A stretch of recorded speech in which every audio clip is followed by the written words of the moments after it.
হারাগাছ থানাধীন সারাইয়ের দরিমদন মোহন গ্রামে যুবক মিলন চন্দ্রের আত্মহননে স্বজনরা পুলিশের চোখ ফাঁকি দিয়ে মিলনের লাশ তড়িঘড়ি করে শ্মশানে দাহ করার ঘটনায় এলাকায় মিলনের মৃত্যুকে ঘিরে জল্পনা কল্পনা শুরু হয়েছে প্রতিবেশীদের মধ্যে।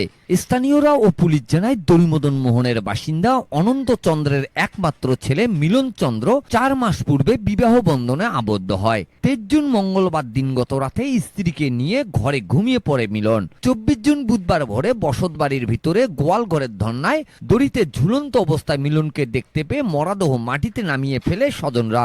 মিলনের আত্মহননের ঘটনা থানা পুলিশকে অবগত না করে সকাল আনুমানিক 7টার দিকে মিলন চন্দ্রের লাশ তড়িঘড়ি করে স্থানীয় শ্মশানে দাহ সম্পন্ন করে স্বজনরা। এদিকে মিলনের লাশের দাহ সম্পূর্ণ হওয়ার পর খবর পেয়ে ঘটনাস্থলে পৌঁছে যায় হারাগাছ থানা পুলিশ।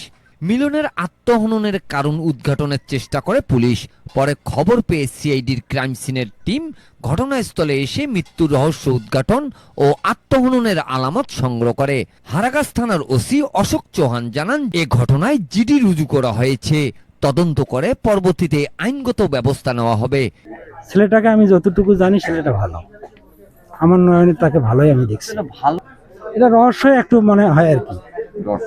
হ্যাঁ মনে হয়, তার কারণ ভালো ছেলেটা এভাবে ফাঁস লটকিবে এটা মানি নেওয়ার মতো নয় আর কি। এখন আইন যারা লোক আছে তারা সঠিক সুষ্ঠু তদন্ত করিয়ে গ্রামবাসীকে সুষ্ঠু সমাধান দেবে, এটাই আমাদের কাম্য।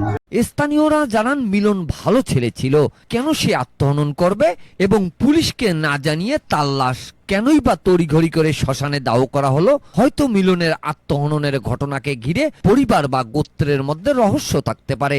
মিলনের আত্মহননের প্রকৃত রহস্য উদ্ঘাটন করবে পুলিশ, এমনটা প্রত্যাশা এলাকাবাসীর। Mizanur Rahman, DRS news.